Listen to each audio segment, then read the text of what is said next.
श्रीमद् भगवत गीता साक्षात भगवान की दिव्य वाणी है। इसकी महिमा अपार है, अपरिमित है। उसका यथार्थ में वर्णन कोई नहीं कर सकता। शेष, महेश, गणेश भी इसकी महिमा को पूरी तरह से नहीं कह सकते, फिर मनुष्य की तो बात ही क्या है। गीता एक परम रहस्यमय ग्रंथ है। इसमें संपूर्ण वेदों का सार संग्रह किया गया है। इसका आशय इतना गूढ़ और गंभीर है कि आजीवन निरंतर अभ्यास करते रहने पर भी उसका अंत नहीं आता। भगवान के गुण, प्रभाव, स्वरूप, तत्व, रहस्य और उपासना का तथा कर्म एवं ज्ञान का वर्णन जिस प्रकार भगवत गीता में किया गया है, वैसा अन्य ग्रंथों में एक साथ मिलना कठिन है। भगवत गीता एक ऐसा अनुपमेय शास्त्र है जिसका एक भी शब्द सदुपदेश से खाली नहीं है। गीता में एक भी शब्द ऐसा नहीं है जो रोचक कहा जा सके। इसमें जितनी बातें कही गई है वे सभी अक्षरशः यथार्थ है। सत्य स्वरूप भगवान की वाणी में रोचकता की कल्पना करना उसका निरादर करना है। गीता सर्वशास्त्रमयी है। इसे सारे शास्त्रों का खजाना कहा जाता है। गीता का भली भांति ज्ञान हो जाने पर सभी शास्त्रों का तात्विक ज्ञान अपने आप हो जाता है। गीता को हम भगवान से भी बढ़कर कहें तो कोई अत्युक्ति नहीं होगी। भगवान ने स्वयं कहा है, मैं गीता के आश्रय में रहता हूँ। गीता मेरा श्रेष्ठ घर है। गीता के ज्ञान का सहारा लेकर ही मैं तीनों लोकों का पालन करता हूँ। इसके सिवा गीता में ही भगवान अपने मुक्त कंठ से यह घोषणा करते हैं कि जो कोई मनुष्य मेरी इस गीता रूप आज्ञा का पालन करेगा वह निसंदेह मुक्त हो जाएगा। यही नहीं, भगवान कहते हैं कि जो कोई इसका अध्ययन भी करेगा उसके द्वारा मैं ज्ञान यज्ञ से पूजित होऊंगा। भगवान कहते हैं, जो मनुष्य गीता का रहस्य भक्तों को धारण कराता है और उनमें इसका विस्तार एवं प्रचार करता है, वो मनुष्य मुझे अतिशय प्रिय है। गीता संपूर्ण जीवन दर्शन है और इसका अनुसरण करने वाला व्यक्ति सर्वश्रेष्ठ होता है। भगवत गीता ही है जो आधुनिक युग में समस्याओं से घिरे हुए मनुष्य को एक कर्मशील जीवन जीने के लिए प्रेरित करती है। गीता ऐसे प्रेरणादायक संदेशों का महासागर है जो जीवन से निराश मनुष्य को आशाओं से भर देती है। श्रीमद् भगवत गीता एकमात्र ऐसा ग्रंथ है जो मनुष्य को जीने का सही तरीका बताती है। गीता जीवन में धर्म, कर्म और प्रेम का पाठ पढ़ाती है। श्रीमद् भगवत गीता का ज्ञान मानव जीवन और जीवन के बाद का जीवन दोनों के लिए उपयोगी माना गया है। भगवत गीता में कुल 18 अध्याय है और 700 श्लोक है, जिसे सभी के लिए पढ़ पाना थोड़ा मुश्किल है। इसीलिए आज के इस बेहद ही खास वीडियो में हम श्रीमद् भगवत गीता के एक अध्याय के एक श्लोक का मतलब विस्तार पूर्वक और सरल भाषा में समझाएंगे, जिन्हें जानकर आप श्रीमद् भगवत गीता का सही मतलब समझ पाएंगे। इसलिए इन विचारों को आप हर रोज जरूर सुने। तो चलिए अब देर नहीं करते हुए वीडियो शुरू करते हैं। श्रीमद् भगवत गीता पहला अध्याय, अर्जुन विषाद योग। पहला अध्याय है अर्जुन विषाद योग। यहाँ शुरुआत होती है धृतराष्ट्र के सवालों से। वो संजय से जानना चाहते हैं कि धर्मभूमि कुरुक्षेत्र में युद्ध करने के लिए एकत्र हुए मेरे और पांडु के पुत्र क्या कर रहे हैं, उनकी सेना क्या कर रही है। धृतराष्ट्र जानना चाहते हैं कि युद्ध स्थल पर आखिर हो क्या रहा है। धृतराष्ट्र अंधे थे, वो देख नहीं सकते थे, लेकिन वो आंख से अंधे थे, मन और मस्तिष्क से नहीं। वो जानते थे कि वो धर्म के साथ नहीं खड़े हैं, क्योंकि धर्म तो वहां था जहां श्री कृष्ण खड़े थे। अपने पुत्र मोह में उन्होंने शांति की जगह युद्ध को चुना था, लेकिन वो जानते थे कि इस युद्ध को जीतना आसान नहीं होगा। अपने जीवन में हम भी जब कोई गलत करते हैं तो हम भी समझ रहे होते हैं कि हमारे किए का नतीजा शायद अच्छा नहीं हो, और यही डर, चिंता धृतराष्ट्र को सता रहा था। संजय आंखों देखा हाल बताते हुए उत्तर देते हैं कि हे राजन, दुर्योधन पांडवों की सेना के व्यूह को देख रहे हैं। और ये बात गुरु द्रोणाचार्य को जाकर बताते हैं। संजय को दिव्य दृष्टि प्राप्त हुई थी। वो युद्ध क्षेत्र से दूर रहते हुए भी युद्ध को देख सकते थे। दुर्योधन कह रहे हैं, हे आचार्य, पांडु पुत्रों की इस विशाल सेना को देखिए, जिसे आपके बुद्धिमान शिष्य द्रुपद पुत्र धृष्टद्युम्न ने इतने कौशल से व्यूह के आकार में सजाया है। इस युद्ध में भीम तथा अर्जुन के समान अनेकों महान शूरवीर और धनुर्धर है। युयुधान, विराट और द्रुपद जैसे भी महान योद्धा है। धृष्टकेतु, चेकितान तथा काशीराज जैसे महान शक्तिशाली और पुरुजित, कुंती भोज तथा शैब्य जैसे मनुष्यों में श्रेष्ठ योद्धा भी है। युधामयु जैसे महान पराक्रमी तथा उत्तमौजा जैसे अत्यंत शक्तिशाली, सुभद्रा का पुत्र अभिमन्यु और द्रौपदी के पुत्रों सहित ये सभी महान योद्धा है। दुर्योधन कह रहे हैं, हे ब्राह्मण श्रेष्ठ, हमारी तरफ के भी उन विशेष शक्तिशाली योद्धाओं को जान लीजिए। मेरी सेना में स्वयं आप द्रोणाचार्य, पितामह भीष्म, कर्ण, कृपाचार्य, अश्वत्थामा, विकर्ण और सोमदत्त का पुत्र भूरिश्रवा जैसे योद्धा है, जो सदैव युद्ध में विजयी रहे हैं। ऐसे अन्य अनेक शूरवीर भी है, जो मेरे लिए अपने जीवन का बलिदान देने के लिए अनेक प्रकार के अस्त्र शस्त्रों से सुसज्जित है, और यह सभी युद्ध विधा में निपुण है। इस प्रकार भीष्म पितामह द्वारा अच्छी प्रकार से संरक्षित हमारी सेना की शक्ति असीमित है, किंतु भीम द्वारा अच्छी प्रकार से संरक्षित होकर भी पांडवों की सेना की शक्ति सीमित है। अतः सभी मोर्चों पर अपनी अपनी जगह स्थित रहकर आप सभी निश्चित रूप से भीष्म पितामह की सभी ओर से सहायता करें। संजय धृतराष्ट्र को बताते हुए कहते हैं कि हे राजन, तब कुरुवंश के वयोवृद्ध परम प्रतापी पितामह भीष्म ने दुर्योधन के हृदय में हर्ष उत्पन्न करते हुए सिंह गर्जना के समान उच्च स्वर से शंख बजाया।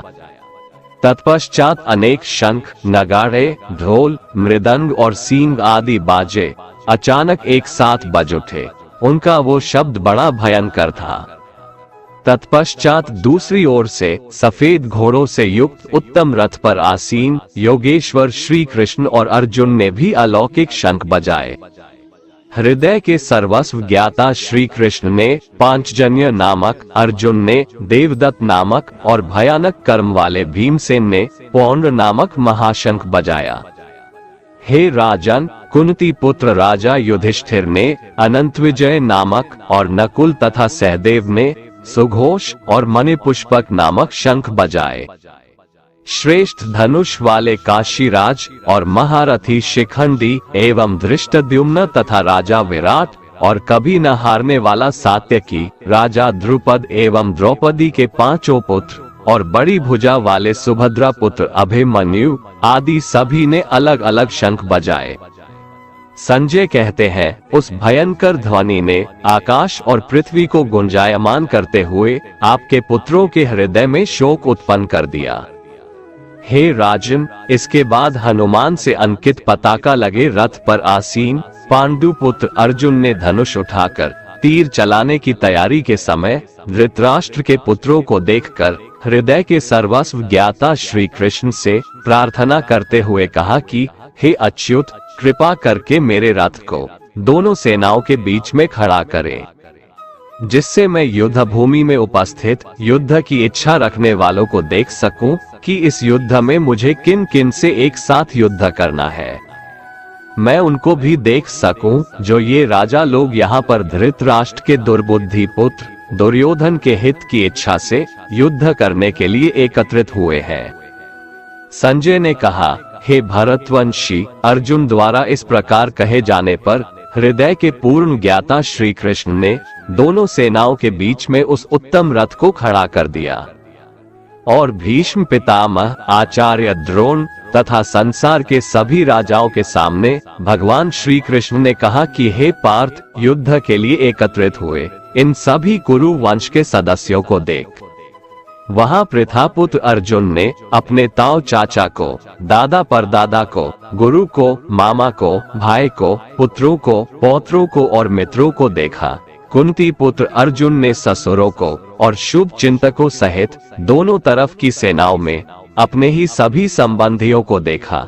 तब करुणा से अभिभूत होकर शोक करते हुए अर्जुन ने कहा, हे कृष्ण, युद्ध की इच्छा वाले इन सभी मित्रों तथा संबंधियों को उपस्थित देखकर मेरे शरीर के सभी अंग कांप रहे हैं और मुख सूखा जा रहा है।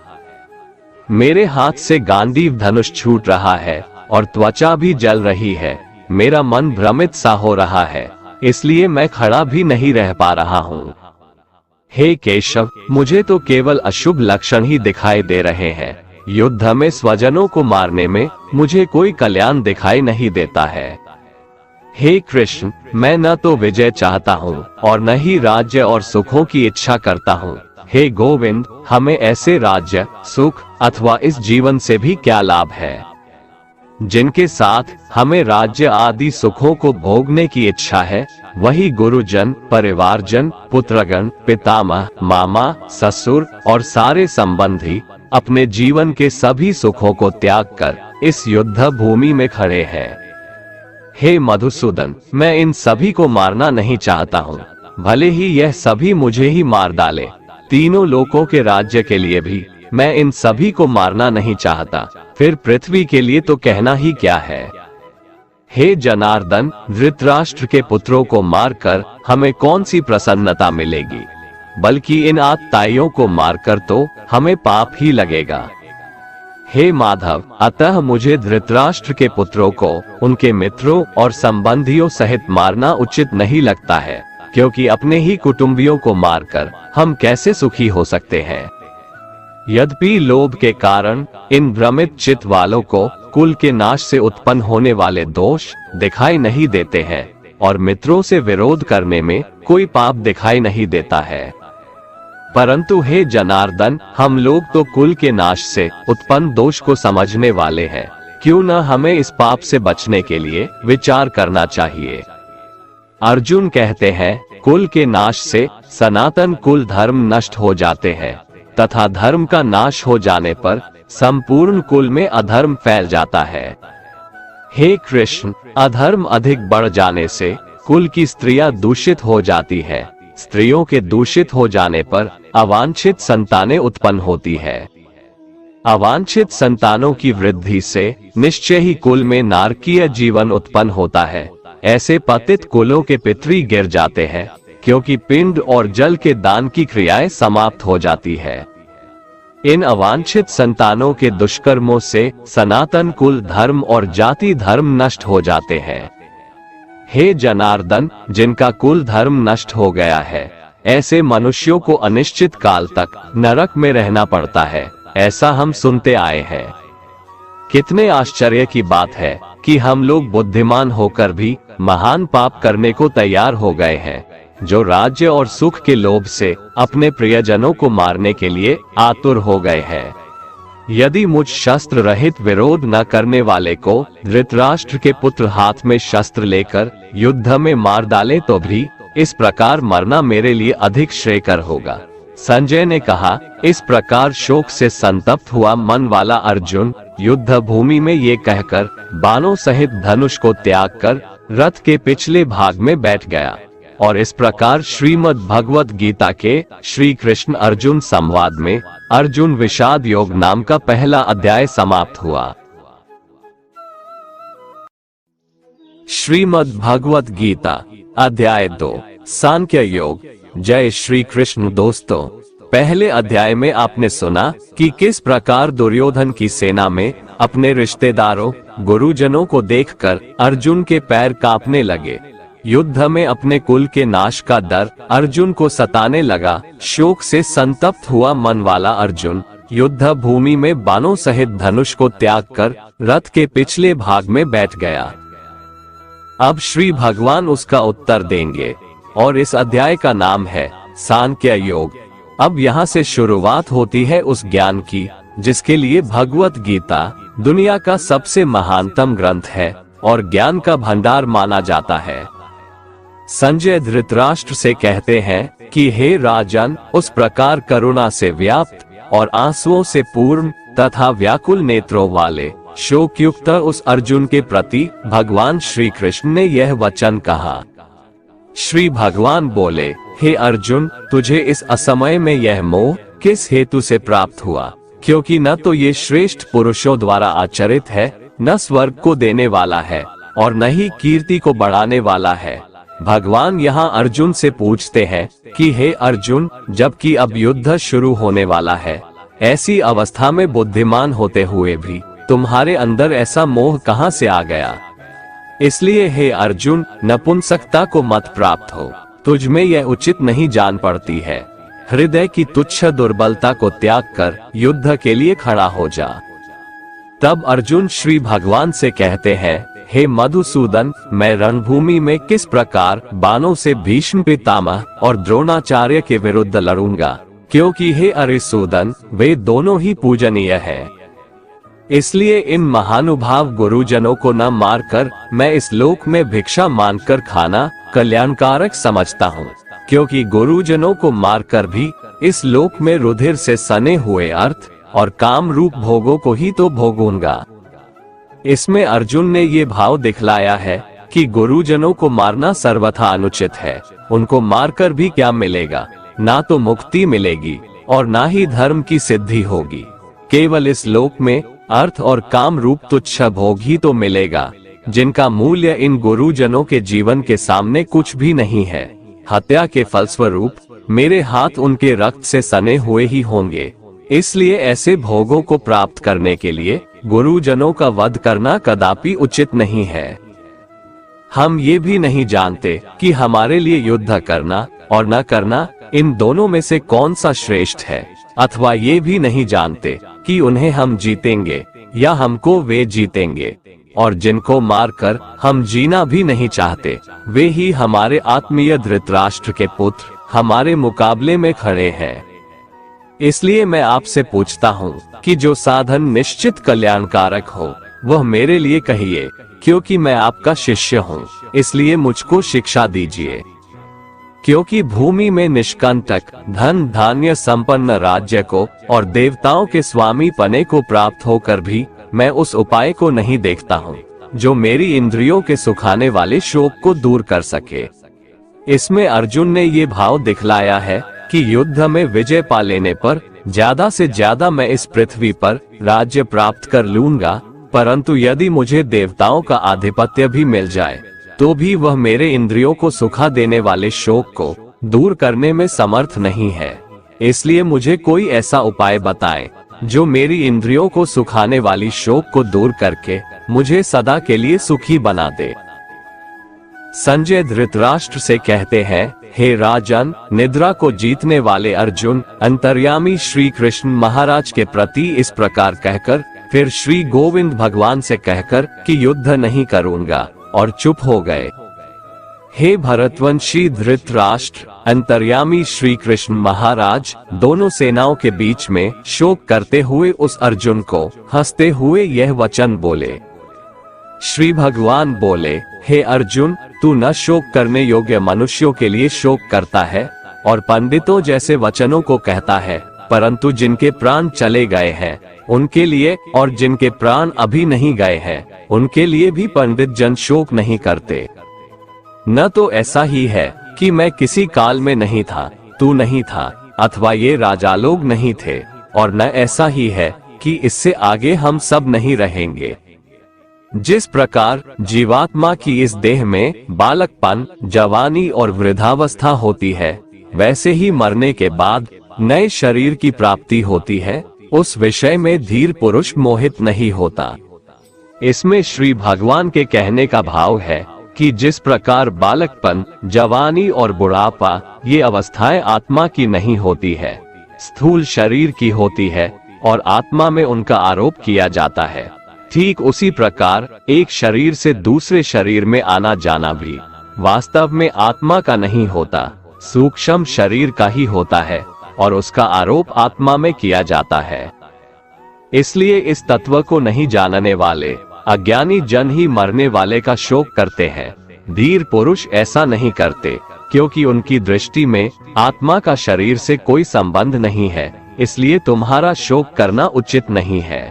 हे कुंती पुत्र, सर्दी, गर्मी और सुख दुख को देने वाले इंद्रिय और विषयों के संयोग तो उत्पत्ति विनाशशील और अनित्य है, इसलिए हे भारत तू उनको सहन कर। इसमें श्री भगवान के कहने का भाव है कि सर्दी, गर्मी, सुख दुख ये सब इंद्रियों के विकार है, इसलिए उसे क्षणभंगुर और अनित्य समझ और शोक मत कर। क्योंकि हे पुरुष श्रेष्ठ, दुख सुख को समान समझने वाले जिस धीर पुरुष को ये इंद्रिय और विषयों के संयोग व्याकुल नहीं करते, वह मोक्ष के योग्य होता है। दोस्तों, हमारे जीवन में भी दुख आने पर हम दुखी हो जाते हैं, जबकि ज्ञानी पुरुष जानता है कि अगर दुख घर में प्रवेश किया है तो सुख भी जरूर दरवाजे पर ही खड़ा होगा। इसलिए जो मनुष्य किसी भी विषम परिस्थिति से व्याकुल नहीं होता, वैसा ज्ञानी मनुष्य परमात्मा की प्राप्ति का पात्र बन जाता है। असत वस्तु की सत्ता नहीं है और सत का अभाव नहीं है। इस प्रकार इन दोनों का ही तत्वज्ञानी पुरुषों द्वारा देखा गया है। इसमें भगवान श्री कृष्ण का भाव है कि असत अर्थात शरीर, इंद्रिय की कोई सत्ता यानी भाव नहीं है, इसलिए अपने स्वजनों के शरीर की नाश की आशंका से शोक करना अनुचित है। सत का भाव यहाँ परमात्मा से है। परमात्मा सर्वव्यापी है, अखंड और निर्विकार है, इसलिए यदि तुम आत्मरूप से अपने स्वजनों के नाश की आशंका करके शोक करते हो तो भी तुम्हारा शोक करना उचित नहीं है। नाश रहित तो तू उसको जान जिससे ये संपूर्ण जगत दृश्य वर्ग व्याप्त है। इस अविनाशी का विनाश करने में कोई भी समर्थ नहीं है। श्री भगवान कहते हैं परमात्मा का कोई भी नाश नहीं कर सकता, इसीलिए परमात्मा ही सत है। उस नाश रहित अप्रमेय नित्य स्वरूप जीवात्मा के ये सब शरीर नाशवान कहे गए हैं। इसलिए हे भारतवंशी अर्जुन, तू युद्ध कर। यहाँ श्री कृष्ण का भाव है कि जब ये बात सिद्ध हो चुकी है कि शरीर नाशवान है, उनका नाश अनिवार्य है और आत्मा नित्य है, उसका कभी नाश नहीं होता, तो युद्ध करने में शोक का कोई कारण ही नहीं है।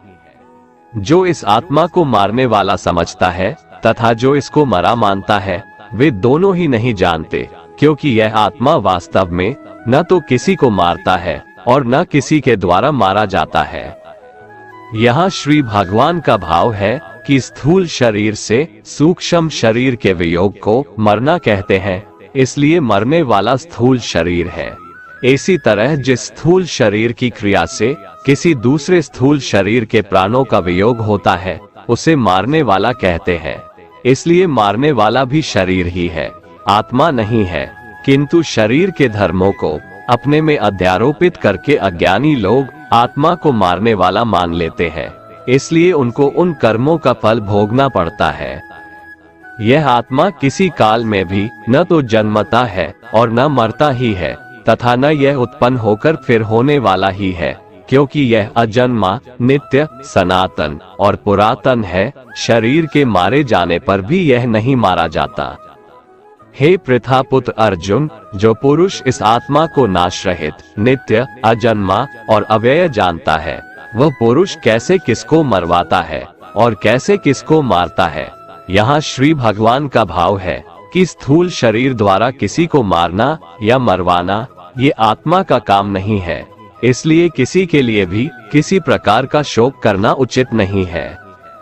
जैसे मनुष्य पुराने वस्त्रों को त्याग कर दूसरे नए वस्त्रों को ग्रहण करता है, वैसे ही जीवात्मा पुराने शरीरों को त्याग कर दूसरे नए शरीरों को प्राप्त होता है। इस आत्मा को शस्त्र नहीं काट सकते, इसको आग नहीं जला सकती, इसको जल गीला नहीं कर सकता और वायु इसे सुखा नहीं सकती है। यह आत्मा नित्य, सर्वव्यापी, अचल, स्थिर रहने वाला और सनातन है।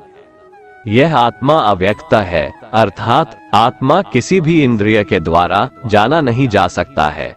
यह आत्मा अचिंत्य है, अर्थात आत्मा मन का भी विषय नहीं है। यह आत्मा विकार रहित कहा जाता है। इसलिए हे अर्जुन, इस आत्मा को उपर्युक्त प्रकार से जानकर तू शोक करने योग्य नहीं है, अर्थात तुझे शोक करना उचित नहीं है। किंतु यदि तू इस आत्मा को सदा जन्म लेने वाला तथा सदा मरने वाला मानता है, तो भी हे महाबाहो, तू इस प्रकार शोक करने के योग्य नहीं है, क्योंकि इस मान्यता के अनुसार जन्मे हुए की मृत्यु निश्चित है और मरे हुए का जन्म निश्चित है। इससे भी इस बिना उपाय वाले विषय में तू शोक करने के योग्य नहीं है। हे अर्जुन, संपूर्ण प्राणी जन्म से पहले अप्रकट थे और मरने के बाद भी अप्रकट हो जाने वाले हैं, केवल बीच में ही प्रकट है। फिर ऐसी स्थिति में क्या शोक करना है? कोई एक महापुरुष ही इस आत्मा को आश्चर्य की भांति देखता है, वैसा ही दूसरा कोई महापुरुष ही इसके तत्व का आश्चर्य की भांति वर्णन करता है, तथा दूसरा कोई अधिकारी पुरुष ही इसे आश्चर्य की भांति सुनता है, और कोई कोई तो सुनकर भी इसको नहीं जानता। यहाँ श्री भगवान का भाव है कि आत्मा आश्चर्यमय है, इसलिए उसे देखने वाला संसार में कोई विरला ही होता है और वह उसे आश्चर्य की भांति देखता है। जो महापुरुष परमात्मा को जानने वाले हैं, जो संपूर्ण वेदों और शास्त्रों के ज्ञाता हैं, वे ही आत्मा का वर्णन कर सकते हैं और उनका वर्णन करना भी आश्चर्य की भांति होता है। इस आत्मा के वर्णन को सुनने वाला सदाचारी आस्तिक पुरुष भी कोई विरला होता है और उसका सुनना भी आश्चर्य की भांति होता है। हे अर्जुन, यह आत्मा सबके शरीरों में सदा ही अवध्य है, इसका कभी नाश नहीं हो सकता। इस कारण संपूर्ण प्राणियों के लिए तू शोक करने के योग्य नहीं है, तथा अपने धर्म को देखकर भी तू शोक करने के योग्य नहीं है, अर्थात तुझे भय नहीं करना चाहिए, क्योंकि क्षत्रिय के लिए धर्म युक्त युद्ध से बढ़कर दूसरा कोई कल्याणकारी कर्तव्य नहीं है। हे पार्थ, अपने आप प्राप्त हुए और खुले हुए स्वर्ग के द्वार रूपी इस प्रकार के युद्ध को भाग्यवान क्षत्रिय लोग ही पाते हैं। किंतु यदि तू इस धर्मयुक्त युद्ध को नहीं करेगा तो स्वधर्म और कीर्ति को खोकर पाप को प्राप्त होगा, तथा सब लोग अनंत काल तक तेरी अपकीर्ति की चर्चा करेंगे और माननीय पुरुष के लिए अपकीर्ति मरण से भी बढ़कर है। और जिनकी दृष्टि में तू पहले बहुत सम्मानित होकर अब लघुता को प्राप्त होगा, वे महारथी लोग तुझे भय के कारण युद्ध से हटा हुआ मानेंगे। तेरे वैरी लोग अर्थात तुम्हारे शत्रुगण तेरे सामर्थ्य की निंदा करते हुए तुझे बहुत से न कहने योग्य वचन भी कहेंगे, उससे अधिक दुख और क्या होगा। या तो तू युद्ध में मारा जाएगा और स्वर्ग को प्राप्त होगा, अथवा संग्राम में जीतकर पृथ्वी का राज्य भोगेगा। इस कारण हे अर्जुन, तू युद्ध के लिए निश्चित करके खड़ा हो जा। जय पराजय, लाभ हानि और सुख दुखों को समान समझकर युद्ध के लिए तैयार हो जा। इस प्रकार युद्ध करने से तू पाप को नहीं प्राप्त होगा। हे पार्थ, ये बुद्धि भी तेरे लिए ज्ञान योग के विषय में कही गई, और अब तू इसको कर्म योग के विषय में सुन। जिस बुद्धि को जानकर तू कर्मों के बंधन को भली भांति त्याग देगा, अर्थात सर्वथा नष्ट कर डालेगा। इस कर्मयोग में आरंभ का अर्थात बीज का नाश नहीं है और उल्टा फल रूप दोष भी नहीं है, बल्कि इस कर्म योग रूप धर्म का थोड़ा सा भी साधन जन्म मृत्यु रूप महान भय से रक्षा कर लेता है। यहाँ श्री भगवान के कहने का भाव है कि कर्मयोग का कभी नाश नहीं होता। इसके संस्कार साधक के अंतःकरण में स्थित हो जाते हैं और वे साधक को दूसरे जन्म में पुनः साधन में लगा देते हैं।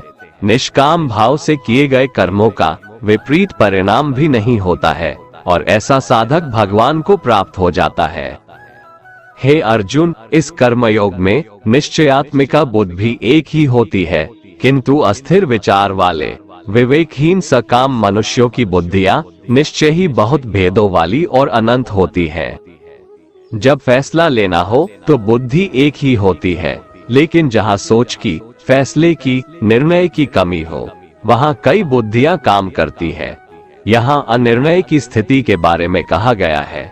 जब आप फैसला नहीं ले पाते हैं तो ना जाने कई दिशाओं में आपका ध्यान, आपकी बुद्धि जाती है, लेकिन अगर आप निर्णय करने की सोच ले तो उसके बाद सिर्फ उस काम को करने का ही प्रण होता है। हे अर्जुन, जो भोगों में तन्मय हो रहे हैं, जो कर्मफल के प्रशंसक वेदवाक्यों में ही प्रीति रखते हैं, जिनकी बुद्धि में स्वर्ग ही परम प्राप्य वस्तु है और जो स्वर्ग से बढ़कर दूसरी कोई वस्तु ही नहीं है, यानी ऐसे लोग जो कर्म के बदले में होने वाले सिर्फ फल या लाभ की बात करते हैं, तो वह कर्म नहीं स्वार्थ बन जाता है, उसे कर्म नहीं कह सकते।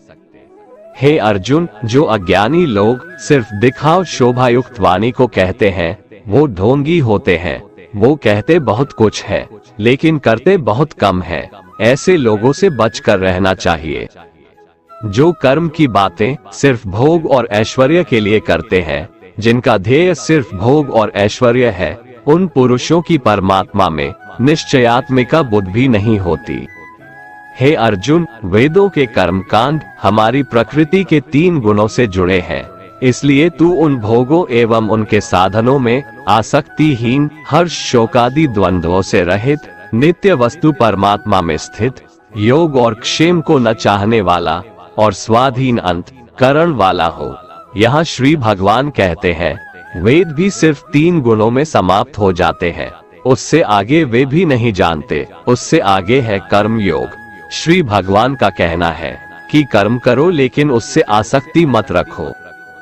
बेहद बड़े जलाशय के प्राप्त हो जाने पर छोटे जलाशय में मनुष्य का जितना प्रयोजन रहता है, उसी तरह से जिसने ब्रह्म तत्व को समझ लिया, तब उसके लिए वेदों की कोई आवश्यकता नहीं रह जाती है। तेरा कर्म करने में ही अधिकार है, उसके फलों में कभी नहीं। इसलिए तू कर्मों के फल के लिए काम मत कर, लेकिन ऐसा भी ना हो कि तू काम ही मत कर। कर्म करना है लेकिन फल के लिए नहीं। हे धनंजय, तू आसक्ति को त्याग कर तथा सिद्धि और असिद्धि में समान बुद्धि वाला होकर योग में स्थित हुआ कर्तव्य कर्मों को कर। फल की इच्छा के लिए कर्म मत कर। तुमको कर्मयोगी बनने के लिए संभाव में स्थित होकर कर्म करना चाहिए। सकाम कर्मों को बुद्धि योग की अपेक्षा अत्यंत नीचा बतलाकर भगवान ने भाव दिखलाया है कि सकाम कर्मों का फल नाशवान क्षणिक सुख की प्राप्ति है और कर्मयोग का फल परमात्मा की प्राप्ति है। इसलिए दोनों में दिन और रात की भांति महान अंतर है। समबुद्धि युक्त पुरुष पुण्य और पाप दोनों को इसी लोक में त्याग देता है, अर्थात उनसे मुक्त हो जाता है। इससे तू समत्व रूप योग में लग जा। ये समत्व रूप योग ही कर्मों में कुशलता है, अर्थात कर्म बंधन से छूटने का उपाय है। क्योंकि समबुद्धि से युक्त ज्ञानी जन कर्मों से उत्पन्न होने वाले फल को त्याग कर जन्म रूप बंधन से मुक्त होकर निर्विकार परम पद को प्राप्त हो जाते हैं। जिस काल में तेरी बुद्धि मोह रूप दलदल को भली भांति पार कर जाएगी, उस समय तू सुने हुए और सुनने में आने वाले इस लोक और परलोक संबंधी सभी भोगों से वैराग्य को प्राप्त हो जाएगा। भांति भांति के वचनों को सुनने से विचलित हुई तेरी बुद्धि जब परमात्मा में अचल और स्थिर ठहर जाएगी, तब तू योग को प्राप्त हो जाएगा, अर्थात तेरा परमात्मा से नित्य सहयोग हो जाएगा। अर्जुन बोले, हे केशव, समाधि में स्थित परमात्मा को प्राप्त हुए स्थिर बुद्धि पुरुष का क्या लक्षण है? वो स्थिर बुद्धि पुरुष कैसे बोलता है, कैसे बैठता है और कैसे चलता है? श्री भगवान बोले, हे अर्जुन, जिस काल में ये पुरुष मन में स्थित संपूर्ण कामनाओं को भली भांति त्याग देता है और आत्मा से आत्मा में ही संतुष्ट रहता है, उस काल में वो स्थित प्रज्ञ कहा जाता है। दुखों की प्राप्ति होने पर जिसके मन में उद्वेग नहीं होता, सुखों की प्राप्ति में जो सर्वथा स्पृहा रहित है तथा जिसके राग, भय और क्रोध नष्ट हो गए हैं, ऐसा मुनि स्थिर बुद्धि कहा जाता है। जो पुरुष सर्वत्र स्नेह रहित होकर शुभ या अशुभ वस्तु को प्राप्त होकर न प्रसन्न होता है और न द्वेष करता है, उसकी बुद्धि स्थिर है। कछुआ सब ओर से अपने अंगों को जैसे समेट लेता है, वैसे ही जब ये पुरुष इंद्रियों के विषयों से इंद्रियों को सब प्रकार से हटा लेता है, तब उसकी बुद्धि स्थिर है, ऐसा समझना चाहिए। इसलिए साधक को चाहिए कि वह उन संपूर्ण इंद्रियों को वश में करके समाहित चित होकर मेरा ध्यान करे, क्योंकि जिस पुरुष की इंद्रियां वश में होती है, उसी की बुद्धि स्थिर हो जाती है। विषयों का चिंतन करने वाले पुरुष की उन विषयों में आसक्ति हो जाती है, आसक्ति से उन विषयों की कामना उत्पन्न होती है और कामना में विघ्न पड़ने से क्रोध उत्पन्न होता है। क्रोध से भ्रम पैदा होता है, स्मृति में भ्रम हो जाने से बुद्धि का नाश हो जाता है, और बुद्धि का नाश हो जाने से उस पुरुष का पतन हो जाता है। जिस प्रकार हवा के झोंके नाव को भटका देती है, ठीक उसी प्रकार मनुष्य की इंद्रियां उसकी बुद्धि को भटका देती है। इसलिए हे महाबाहो, जिस पुरुष की इंद्रियां उसके बस में होती है, उसी की बुद्धि स्थिर है। भगवान श्री कृष्ण कहते हैं, जिस प्रकार समुद्र की स्थिति अचल है, भारी से भारी आंधी तूफान आने पर या अनेक नदियों के जल प्रवाह उसमें प्रविष्ट होने पर भी वो अपनी स्थिति से विचलित नहीं होता, मर्यादा का त्याग नहीं करता, उसी प्रकार परमात्मा के स्वरूप में स्थित योगी की स्थिति भी सर्वथा अचल होती है। बड़े से बड़े सांसारिक सुख दुखों का संयोग वियोग होने पर भी उसकी स्थिति में जरा भी अंतर नहीं पड़ता। वह योगी परमात्मा में नित्य निरंतर अटल और एकरस स्थित रहता है। जो मनुष्य संपूर्ण कामनाओं को त्याग कर ममता रहित, अहंकार रहित और स्पृहा रहित होकर विचरण करता है, वही मनुष्य शांति को प्राप्त कर पाता है। श्रीमद् भगवत गीता अध्याय 3 कर्म योग। अर्जुन पूछते हैं, हे जनार्दन, यदि आपको कर्म की अपेक्षा ज्ञान श्रेष्ठ लगता है, तो फिर हे केशव, मुझे इस भयंकर कर्म में क्यों लगा रहे हैं? आप मिले हुए वचनों को कहकर मेरी बुद्धि को मानो मोहित कर रहे हैं। इसलिए एक बात बताओ प्रभु, जिससे मेरी उलझन दूर हो सके, जिससे मैं कल्याण को प्राप्त हो जाऊं।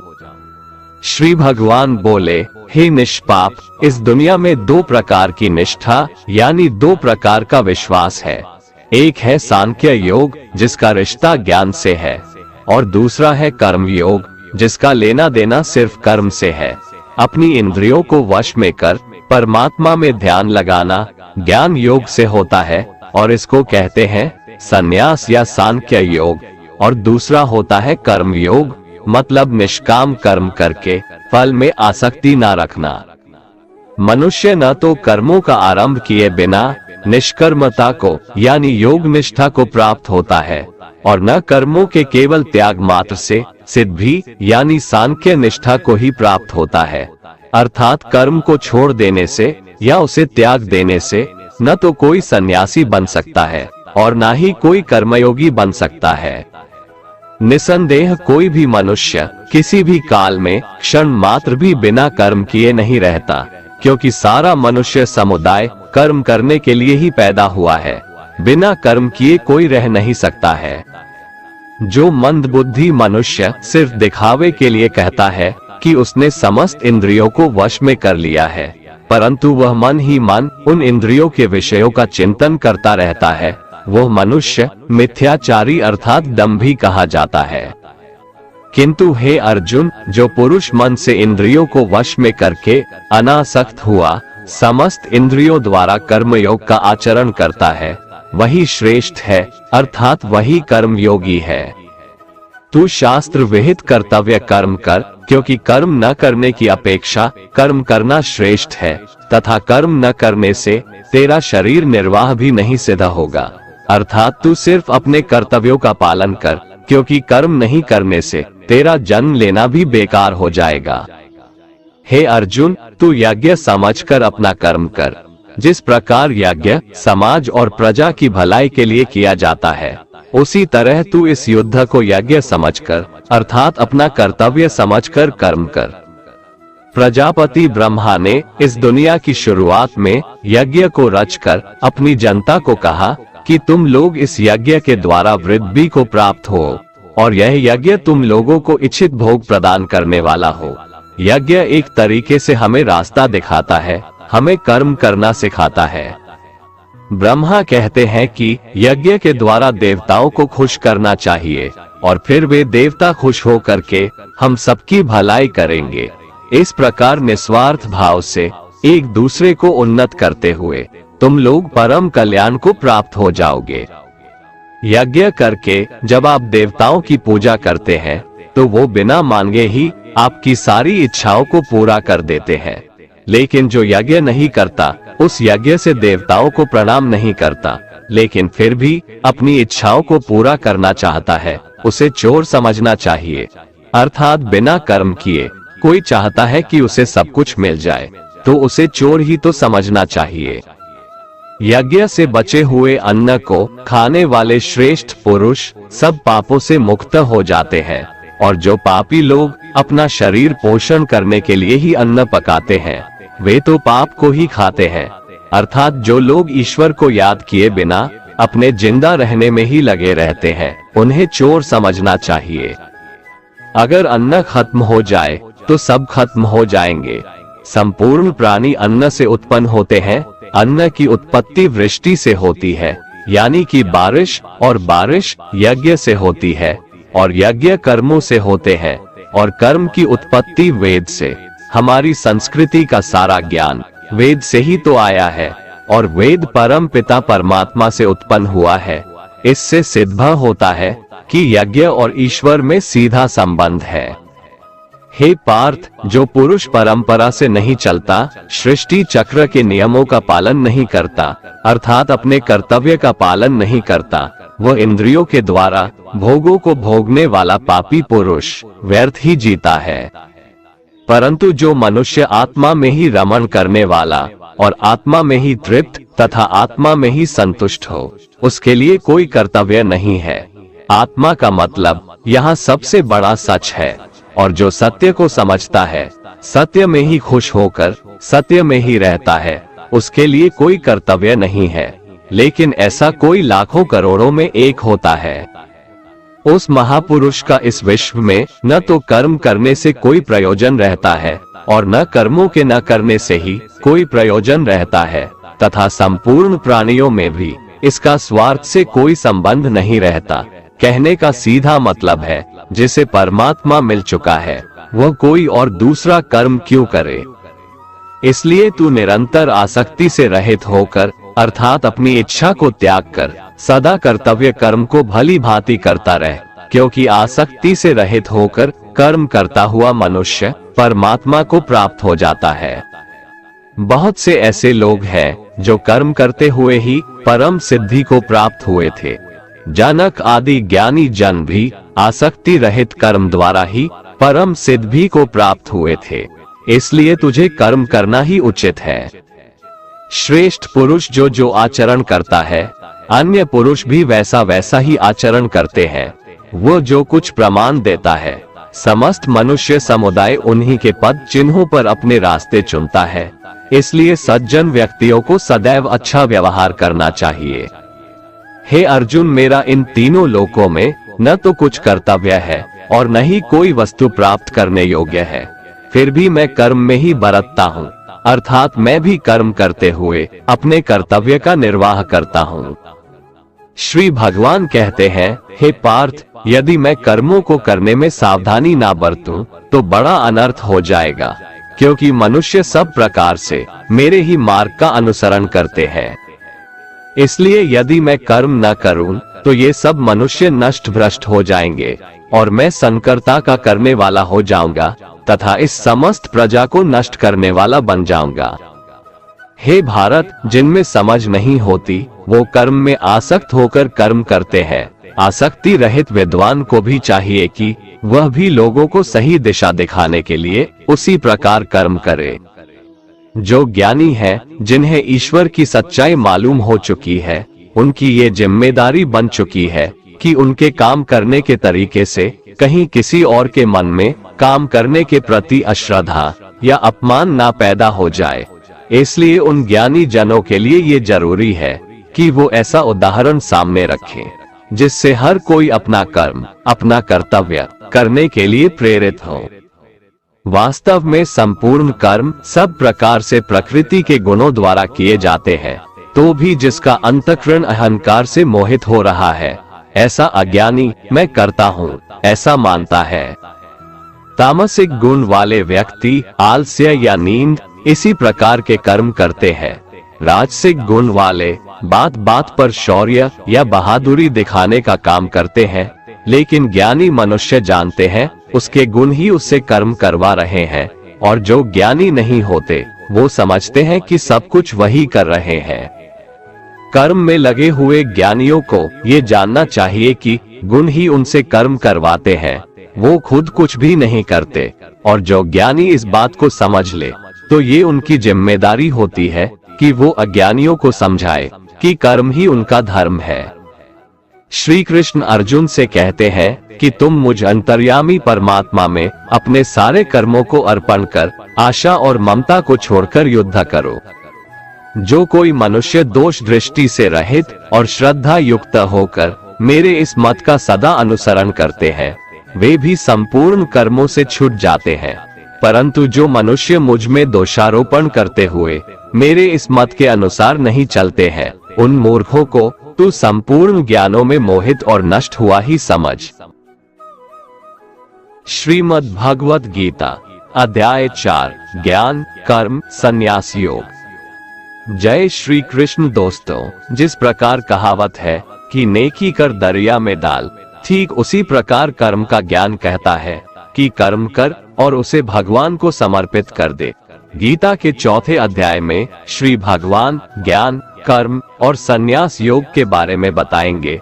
तो चलिए सुनते हैं भगवत गीता का अध्याय 4 ज्ञान कर्म संन्यास योग। श्री भगवान बोले, मैंने इस अविनाशी योग को सूर्य से कहा था, सूर्य ने अपने पुत्र मनु से कहा और मनु ने अपने पुत्र राजा इक्ष्वाकु से कहा। हे परंतप अर्जुन, इस प्रकार परंपरा से प्राप्त इस योग को राजर्षियों ने जाना, किंतु उसके बाद वह योग बहुत काल से इस पृथ्वी लोक में लुप्त हो गया। तू मेरा भक्त और प्रिय सखा है, इसलिए ये पुरातन योग आज मैंने तुझको कहा है, क्योंकि यह बड़ा ही उत्तम रहस्य है, अर्थात गुप्त रखने योग्य विषय है। अर्जुन बोले, आपका जन्म तो अभी हाल का है और सूर्य का जन्म बहुत पुराना है, अर्थात कल्प के आदि में हो चुका था। तब मैं इस बात को कैसे समझूं कि आप ही ने कल्प के आदि में सूर्य से यह योग कहा था। श्री भगवान बोले, हे परंतप अर्जुन, मेरे और तेरे बहुत से जन्म हो चुके हैं, उन सबको तू नहीं जानता, किंतु मैं जानता हूँ। मैं अजन्मा और अविनाशी स्वरूप होते हुए भी तथा समस्त प्राणियों का ईश्वर होते हुए भी अपनी प्रकृति को अधीन करके अपनी योग माया से प्रकट होता हूँ। हे भारत, जब जब धर्म की हानि और अधर्म की वृद्धि होती है, तब तब मैं अपने रूप को रचता हूँ, अर्थात साकार रूप से लोगों के सम्मुख प्रकट होता हूँ। साधु पुरुषों का उद्धार करने के लिए, पाप कर्म करने वालों का विनाश करने के लिए और धर्म की अच्छी तरह से स्थापना करने के लिए मैं युग युग में प्रकट हुआ करता हूँ। हे अर्जुन, मेरे जन्म और कर्म दिव्य हैं, अर्थात निर्मल और अलौकिक है। इस प्रकार जो मनुष्य इस तत्व को अच्छे से जान लेता है, वह शरीर को त्याग कर फिर जन्म को प्राप्त नहीं होता, किंतु मुझे ही प्राप्त होता है। पहले भी जिनके राग भय और क्रोध सर्वथा नष्ट हो गए थे और जो मुझ में अनन्य प्रेम पूर्वक स्थिर रहते थे, ऐसे मेरे आश्रित रहने वाले बहुत से भक्त उपरयुक्त ज्ञान रूप ताप से पवित्र होकर मेरे स्वरूप को प्राप्त हो चुके हैं।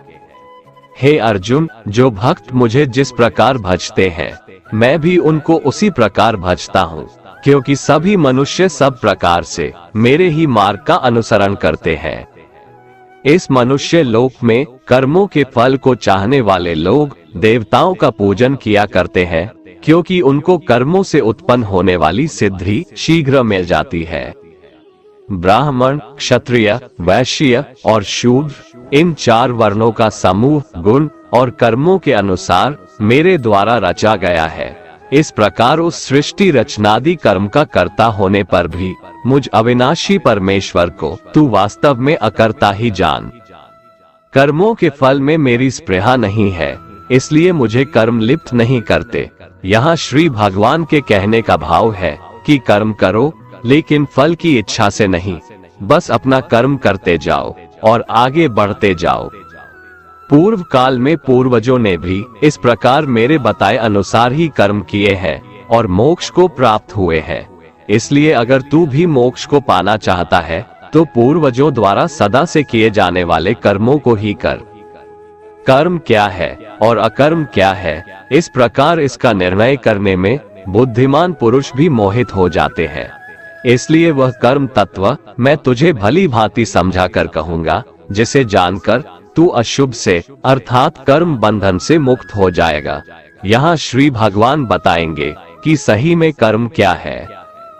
कर्म का स्वरूप भी जानना चाहिए और अकर्म का स्वरूप भी जानना चाहिए तथा विकर्म का स्वरूप भी जानना चाहिए। जो मनुष्य कर्म में अकर्म देखता है और जो अकर्म में कर्म देखता है, वह मनुष्यों में बुद्धिमान है और वह योगी समस्त कर्मों को करने वाला है। यहाँ श्री भगवान का भाव है कि जो मनुष्य कर्म तो करता है लेकिन उस कर्म में अकर्म को देखता है, अर्थात ये नहीं सोचता है कि मैं ही करता हूँ, वो फल की इच्छा नहीं रखता, सही मायने में वैसा बुद्धिमान पुरुष योगी के समान है।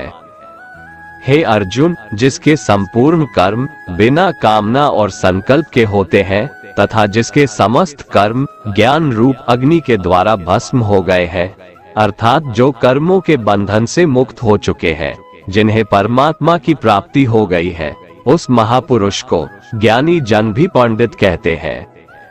जो पुरुष समस्त कर्मों में और उनके फल में आसक्ति का सर्वथा त्याग करके संसार के आश्रय से रहित हो गया है और परमात्मा में नित्य तृप्त है, उसके लिए भगवान की भक्ति के अलावा और कोई कर्म नहीं रह जाता है, अर्थात वह कर्म करते हुए भी वास्तव में कुछ भी नहीं करता।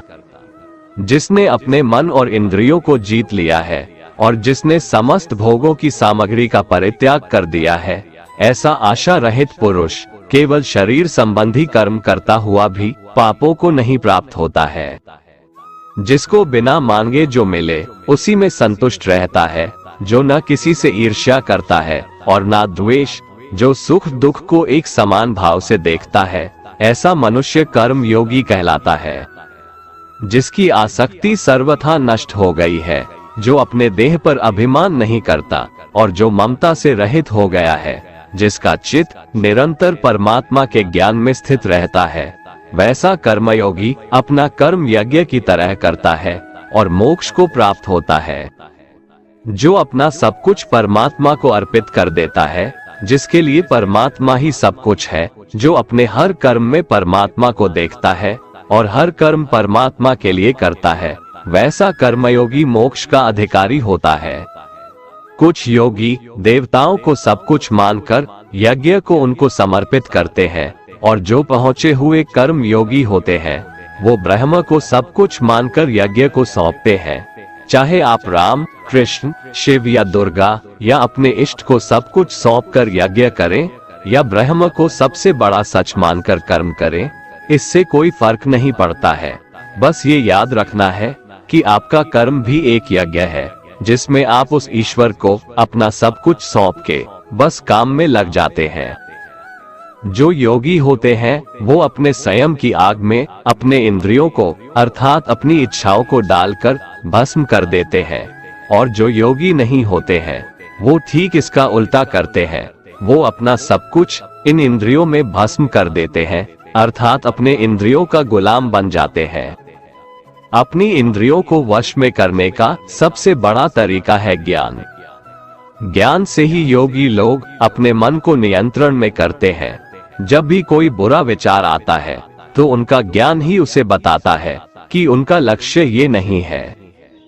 कई पुरुष द्रव्य संबंधी यज्ञ करने वाले हैं, कितने ही तपस्या रूप यज्ञ करने वाले हैं, तथा दूसरे कितने ही योग रूप यज्ञ करने वाले हैं। कितने ही अहिंसादी तीक्ष्ण व्रतों से युक्त यत्नशील पुरुष स्वाध्याय रूप ज्ञान यज्ञ करने वाले हैं। इसलिए अपना यज्ञ चुनकर कर्म करें। दूसरे कितने ही योगी जन अपान वायु में प्राणवायु को हवन करते हैं। वैसे ही अन्य योगी जन प्राणवायु में अपान वायु को हवन करते हैं, तथा अन्य कितने ही नियमित आहार करने वाले प्राणायाम परायण पुरुष प्राण और अपान की गति को रोककर प्राणों को प्राणों में ही हवन किया करते हैं। ये सभी साधक यज्ञों द्वारा पापों का नाश कर देने वाले और यज्ञों को जानने वाले हैं। प्राण का अर्थ है सांस अंदर खींचना और अपान का अर्थ है सांस को छोड़ना। कौन कितना पहुंचा हुआ योगी है उसकी अलग अलग अवस्था होती है। यहाँ श्री भगवान यही समझा रहे हैं। हे कुरुश्रेष्ठ अर्जुन, यज्ञ से बचे हुए अमृत का अनुभव करने वाले योगी जन सनातन पर ब्रह्म परमात्मा को प्राप्त होते हैं, और यज्ञ न करने वाले पुरुष के लिए तो यह मनुष्य लोक भी सुखदायक नहीं है, फिर परलोक कैसे सुखदायक हो सकता है। यज्ञ करने के बाद जो बचता है उसे श्री कृष्ण अमृत बता रहे हैं, और ये अमृत सीधे भगवान तक ले जाता है। यहाँ यज्ञ को आप कर्म भी समझ सकते हैं। कर्म करने के बाद जो उसका फल हो उसे भगवान का आशीर्वाद समझ उसमें संतुष्ट होकर अपने अगले कर्म में लग जाना चाहिए। इसी प्रकार और भी बहुत तरह के यज्ञ वेद की वाणी में विस्तार से कहे गए हैं। उन सब को तू मन, इंद्रिय और शरीर की क्रिया द्वारा संपन्न होने वाला जान। इस प्रकार तत्व से जानकर उनके अनुष्ठान द्वारा तू कर्म बंधन से सर्वथा मुक्त हो जाएगा, अर्थात तू परमात्मा को प्राप्त हो जाएगा। हे परंतप अर्जुन, आहुति चढ़ाकर किए गए यज्ञ की अपेक्षा ज्ञान यज्ञ अत्यंत श्रेष्ठ है।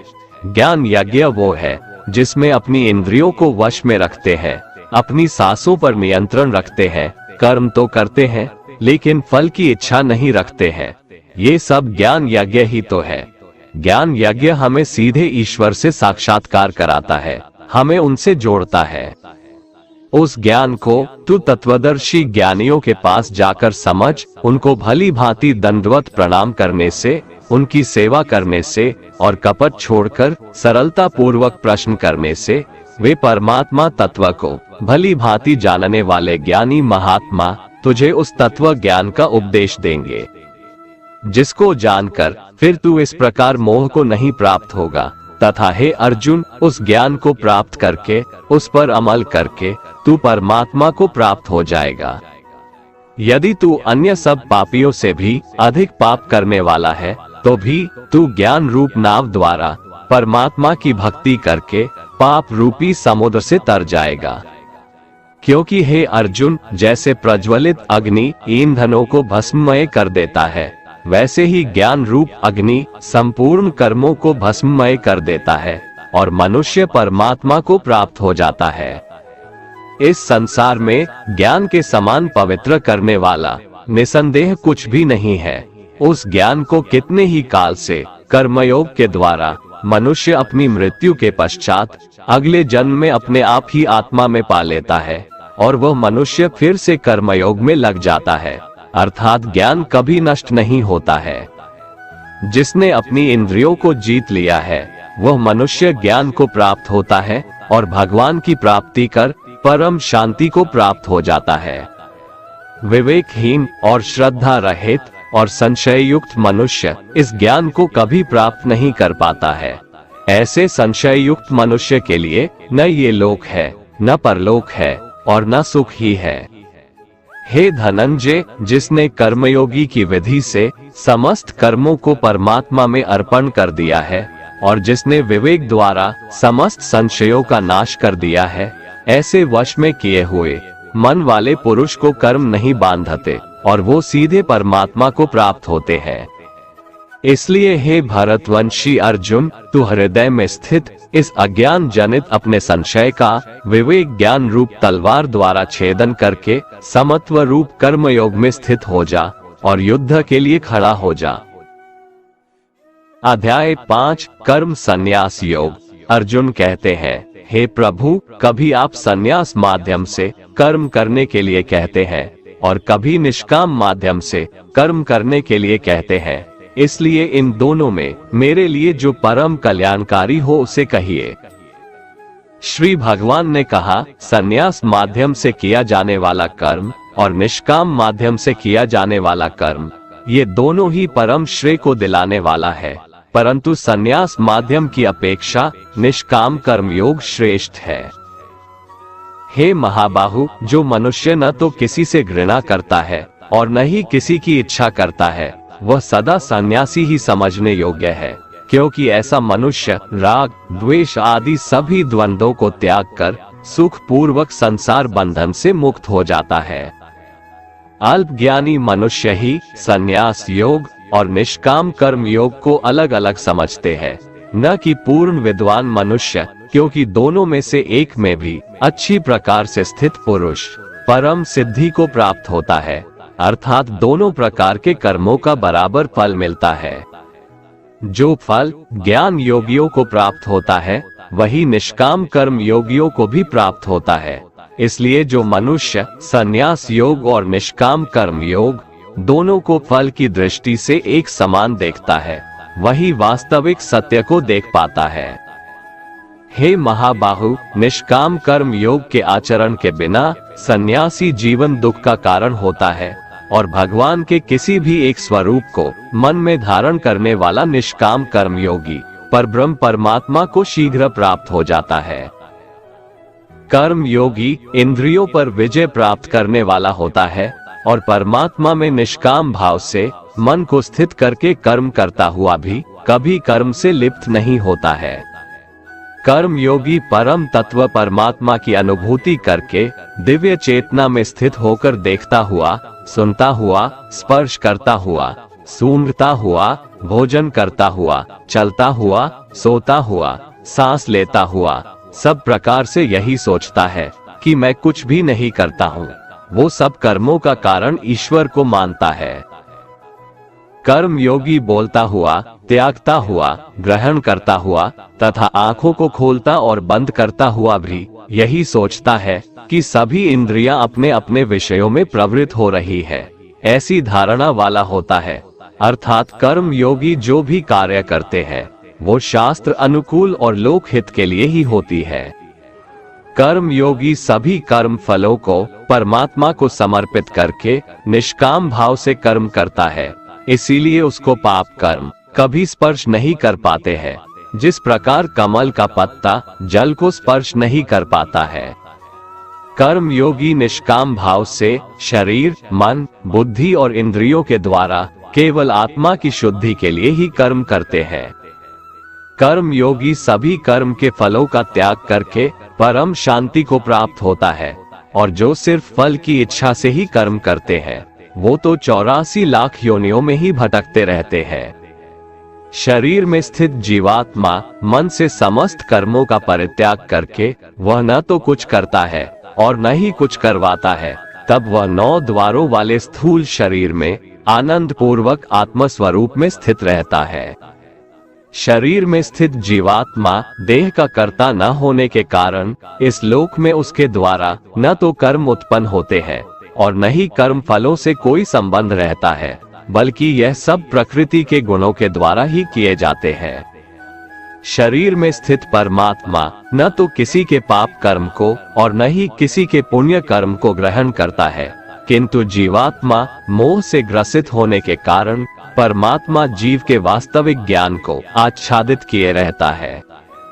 किंतु जब मनुष्य का अज्ञान तत्व ज्ञान द्वारा नष्ट हो जाता है, तब उसके ज्ञान के दिव्य प्रकाश से उसी प्रकार परम तत्व परमात्मा प्रकट हो जाते हैं, जिस प्रकार सूर्य के प्रकाश से संसार की सभी वस्तुएं प्रकट हो जाती है।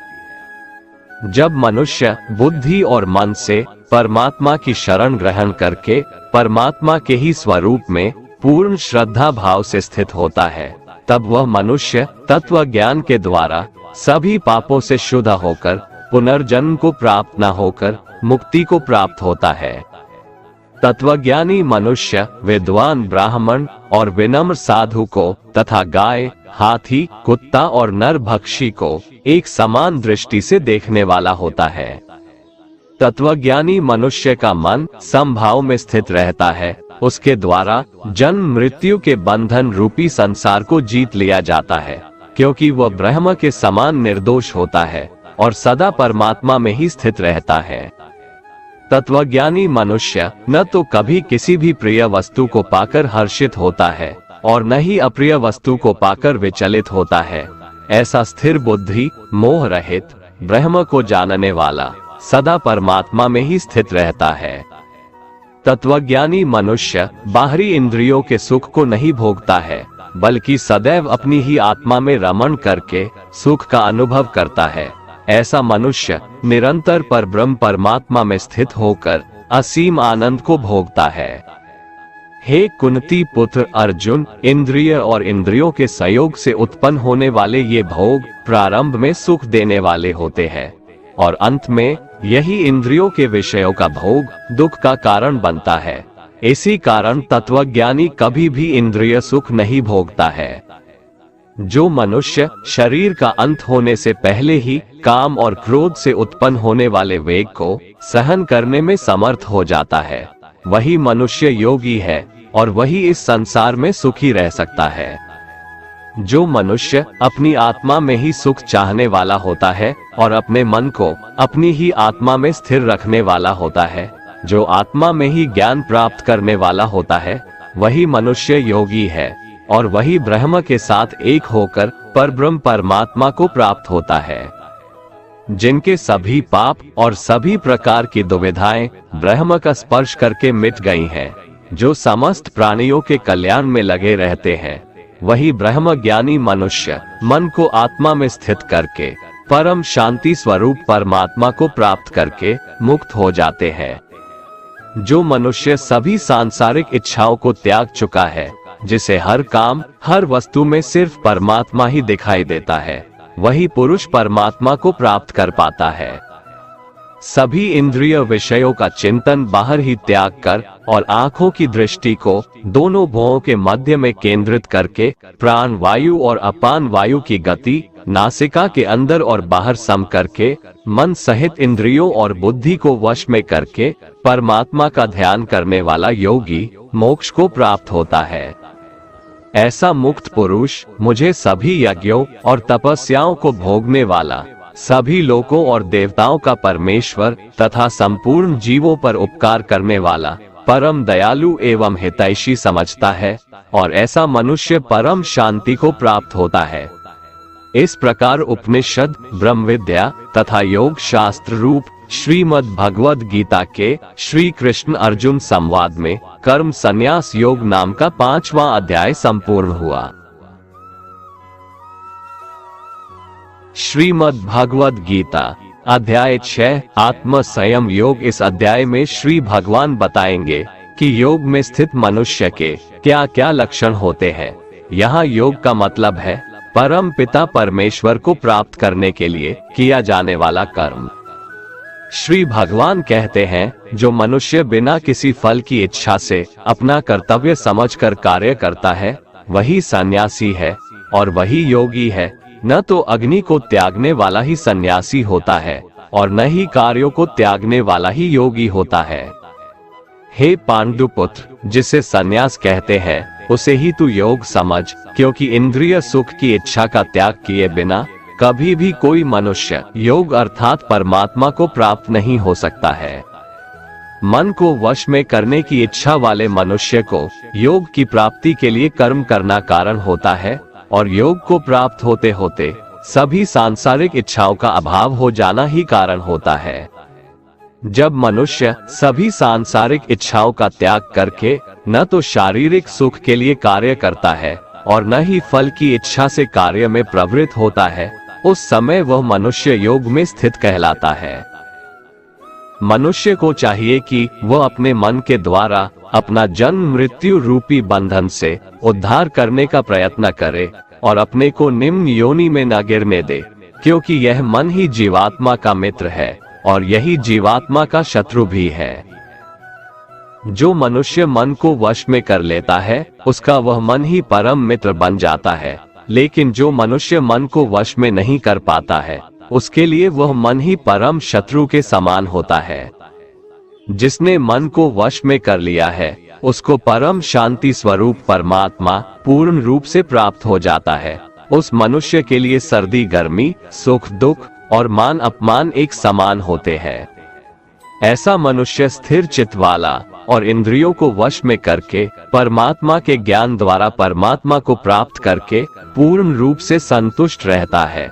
ऐसे परमात्मा को प्राप्त हुए मनुष्य के लिए मिट्टी, पत्थर और सोना एक समान होते हैं। ऐसा मनुष्य स्वभाव से सभी का हित चाहने वाला, मित्रों और शत्रुओं में, तटस्थों और मध्यस्थों में, शुभ चिंतकों और ईर्ष्यालुओं में, पुण्यात्माओं और पापात्माओं में भी एक समान भाव रखने वाला होता है। ऐसा मनुष्य निरंतर मन सहित शरीर से किसी भी वस्तु के प्रति आकर्षित हुए बिना तथा किसी भी वस्तु का संग्रह किए बिना परमात्मा के ध्यान में एक ही भाव से स्थित रहने वाला होता है। योग के अभ्यास के लिए मनुष्य को एकांत स्थान में, पवित्र भूमि में, न तो बहुत ऊंचा और न ही बहुत नीचा, कुशा के आसन पर मुलायम वस्त्र या मृगशाला बिछाकर उस पर दृढ़ता पूर्वक बैठकर मन को एक बिंदु पर स्थित करके चित्त और इंद्रियों की क्रियाओं को वश में रखते हुए अंतःकरण की शुद्धि के लिए योग का अभ्यास करना चाहिए। योग के अभ्यास के लिए मनुष्य को अपने शरीर, गर्दन तथा सिर को अचल और स्थिर रखकर नासिका के आगे के सिरे पर दृष्टि स्थित करके इधर उधर अन्य दिशाओं को न देखता हुआ बिना किसी भय से इंद्रिय विषयों से मुक्त ब्रह्मचर्य व्रत में स्थित मन को भली भांति शांत करके मुझे अपना लक्ष्य बनाकर और मेरे ही आश्रय होकर अपने मन को मुझ में स्थिर करके मनुष्य को अपने हृदय में मेरा ही चिंतन करना चाहिए।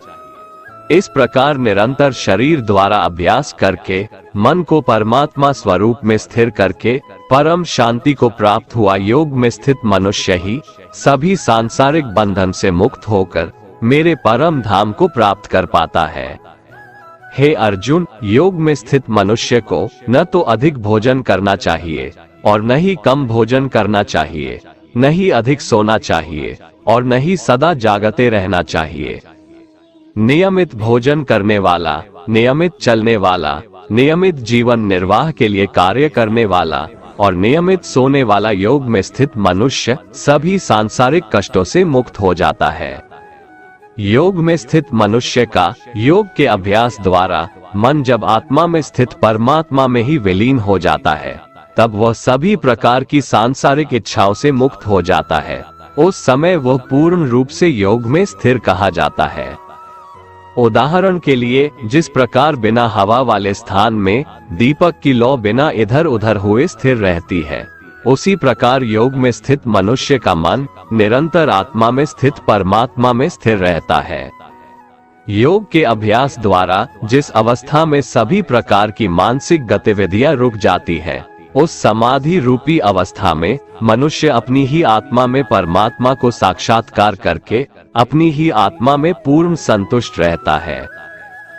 तब वह अपनी शुद्ध चेतना द्वारा प्राप्त करने योग्य परम आनंद को शरीर से अलग जानता है और उस अवस्था में परम तत्व परमात्मा में स्थित वह योगी कभी भी विचलित नहीं होता है।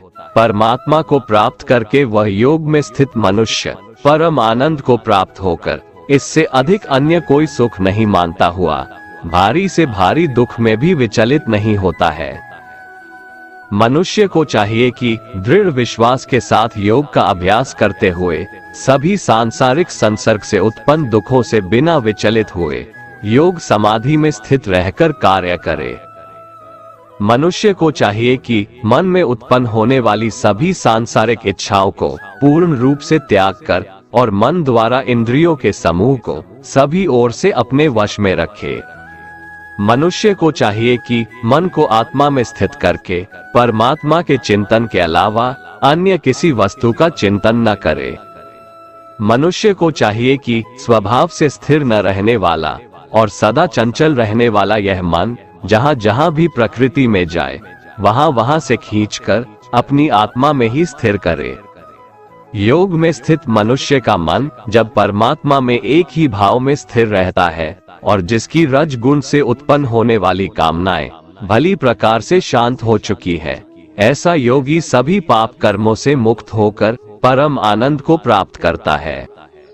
इस प्रकार योग में स्थित मनुष्य निरंतर योग अभ्यास द्वारा सभी प्रकार के पापों से मुक्त होकर सुख पूर्वक परब्रह्म से एक ही भाव में स्थिर रहकर दिव्य प्रेम स्वरूप परम आनंद को प्राप्त करता है।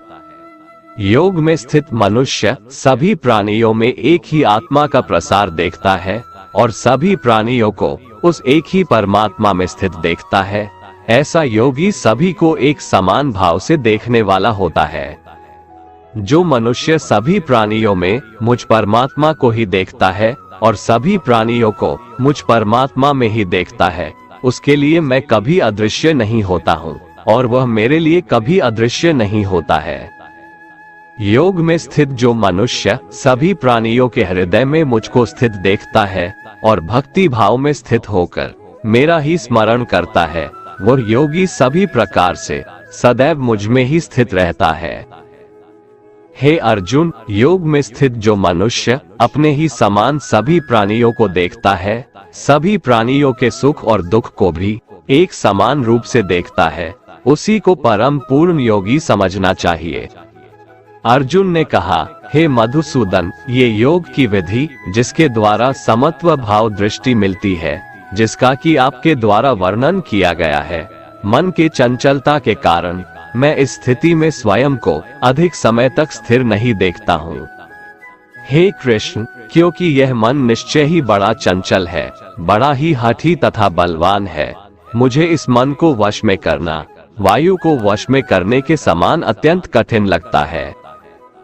श्री भगवान ने कहा, हे महाबाहु कुंती पुत्र, इसमें कोई संशय नहीं है कि चंचल मन को वश में करना अत्यंत कठिन है, किंतु इसे सभी सांसारिक कामनाओं को त्याग कर और निरंतर अभ्यास द्वारा वश में किया जा सकता है। जिस मनुष्य द्वारा मन को वश में नहीं किया गया है, ऐसे मनुष्य के लिए परमात्मा की प्राप्ति असंभव है, लेकिन मन को वश में करने वाले प्रयत्नशील मनुष्य के लिए परमात्मा की प्राप्ति सहज होता है, ऐसा मेरा विचार है। अर्जुन ने कहा, हे कृष्ण, प्रारंभ में श्रद्धा पूर्वक योग में स्थिर रहने वाला किंतु बाद में योग से विचलित मन वाला असफल मनुष्य परम सिद्धि को न प्राप्त करके किस लक्ष्य को प्राप्त करता है? हे महाबाहु कृष्ण, परमात्मा की प्राप्ति के मार्ग से विचलित हुआ मनुष्य, जो कि न तो सांसारिक भोग को ही भोग पाया और न ही आपको प्राप्त कर सका, ऐसा मोह से ग्रसित मनुष्य क्या छिन्न भिन्न बादल की तरह दोनों ओर से नष्ट तो नहीं हो जाता है? हे श्री कृष्ण, मैं आपसे प्रार्थना करता हूँ कि मेरे इस संशय को संपूर्ण रूप से केवल आप ही दूर कर सकते हैं, क्योंकि आपके अतिरिक्त अन्य कोई इस संशय को दूर करने वाला मिलना संभव नहीं है। श्री भगवान ने कहा, हे पृथा पुत्र, उस असफल योगी का न तो इस जन्म में और न अगले जन्म में ही विनाश होता है, क्योंकि हे प्रिय मित्र, परम कल्याणकारी नियत कर्म करने वाला कभी भी दुर्गति को प्राप्त नहीं होता है।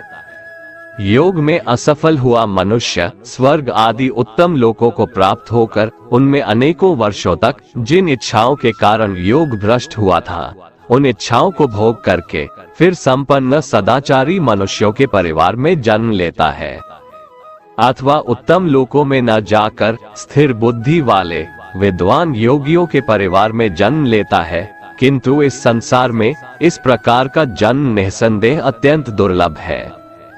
हे अर्जुन, ऐसा जन्म प्राप्त करके वहां उसे पूर्व जन्म के योग संस्कार पुनः प्राप्त हो जाते हैं और उन संस्कारों के प्रभाव से वह परमात्मा प्राप्ति रूपी परम सिद्धि की प्राप्ति का फिर से प्रयत्न करता है। पूर्व जन्म के अभ्यास के कारण वह निश्चित रूप से परमात्म पथ की ओर खुद ही आकर्षित हो जाता है। ऐसा जिज्ञासु योगी शास्त्रों के अनुष्ठानों का उल्लंघन करके योग में स्थित हो जाता है। ऐसा योगी समस्त पाप कर्मों से शुद्ध होकर अनेक जन्मों के कठिन अभ्यास से इस जन्म में प्रयत्न करते हुए परम सिद्धि को प्राप्त करने के पश्चात परम गति को प्राप्त करता है। तपस्वियों से योगी श्रेष्ठ है, शास्त्र ज्ञानियों से भी योगी श्रेष्ठ माना जाता है और सकाम कर्म करने वालों की अपेक्षा भी योगी श्रेष्ठ है। इसलिए हे अर्जुन, तू योगी बन। सभी प्रकार के योगियों में से जो पूर्ण श्रद्धा सहित संपूर्ण रूप से मेरे आश्रित हुए अपने अंतरकरण से मुझको निरंतर स्मरण करता है, ऐसा योगी मेरे द्वारा परम योगी माना जाता है। इस प्रकार उपनिषद, ब्रह्म विद्या तथा योग शास्त्र रूप श्रीमद् भगवद गीता के श्री कृष्ण अर्जुन संवाद में ध्यान योग अर्थात आत्म संयम योग नाम का 6वां अध्याय संपूर्ण हुआ। श्रीमद् भगवद गीता अध्याय 7 ज्ञान विज्ञान योग। परमात्मा के निर्गुण निराकार तत्व के प्रभाव, महात्म्य आदि के रहस्य को पूर्ण रूप से जान लेने का नाम ज्ञान है, तथा सगुण, निराकार एवं साकार तत्व के लीला, रहस्य, महत्व, गुण एवं प्रभाव आदि के पूर्ण ज्ञान का नाम विज्ञान है। इस अध्याय के पहले श्लोक में श्री भगवान कहते हैं कि हे अर्जुन, अब उसको सुन जिससे तू योग का अभ्यास करते हुए मुझ में अनन्य भाव से मन को स्थित करके और मेरी शरण होकर संपूर्णता से मुझको बिना किसी संशय के जान सकेगा। अब मैं तेरे लिए उस परम ज्ञान को अनुभव सहित कहूंगा जिसको पूर्ण रूप से जानने के बाद भविष्य में इस संसार में तेरे लिए अन्य कुछ भी जानने योग्य शेष नहीं रहेगा। हे अर्जुन, हजारों मनुष्यों में से कोई एक मेरी प्राप्ति के लिए प्रयत्न करता है और उन प्रयत्न करने वालों में भी कोई एक ही होता है जो मुझे यथार्थ रूप से जान पाता है। पृथ्वी, जल, अग्नि, वायु, आकाश, मन, बुद्धि और अहंकार, ऐसे यह 8 प्रकार के भेदों वाली तो मेरी जड़ स्वरूप अपरा प्रकृति है। हे अर्जुन, परंतु इस जड़ स्वरूप अपरा प्रकृति के अतिरिक्त अन्य चेतन दिव्य स्वरूप परा प्रकृति को जानने का प्रयत्न कर, जिसके द्वारा जीव रूप से संसार का भोग किया जाता है। यहाँ अपरा प्रकृति का अर्थ माया है। ये पृथ्वी, जल, अग्नि, वायु, आकाश, मन, बुद्धि और अहंकार, ये सब माया ही तो है, और परा प्रकृति का अर्थ यहाँ आत्मा से है। हे अर्जुन, तू मेरी इन जड़ तथा चेतन प्रकृतियों को ही सभी प्राणियों के जन्म का कारण समझ, और मैं ही इस संपूर्ण जगत की उत्पत्ति तथा प्रलय का मूल कारण हूँ। हे धनंजय, मेरे अतिरिक्त अन्य कुछ भी नहीं है। जिस प्रकार माला में मोती धागे में गूंथे रहते हैं, उसी प्रकार यह संपूर्ण जगत मणियों के समान मुझ में ही गूंथा हुआ है। हे कुंती पुत्र अर्जुन, मैं ही जल का स्वाद हूँ, सूर्य तथा चंद्रमा का प्रकाश हूँ, समस्त वैदिक मंत्रों में ओंकार हूँ, आकाश में ध्वनि हूँ और पुरुषों में पुरुषत्व भी मैं ही हूँ। मैं पृथ्वी में पवित्र गंध हूँ, अग्नि में उष्मा हूँ, समस्त प्राणियों में उनका जीवन हूँ और तपस्वियों में तप भी मैं हूँ। हे अर्जुन, तू मुझको ही सभी प्राणियों का अनादि अनंत बीज समझ।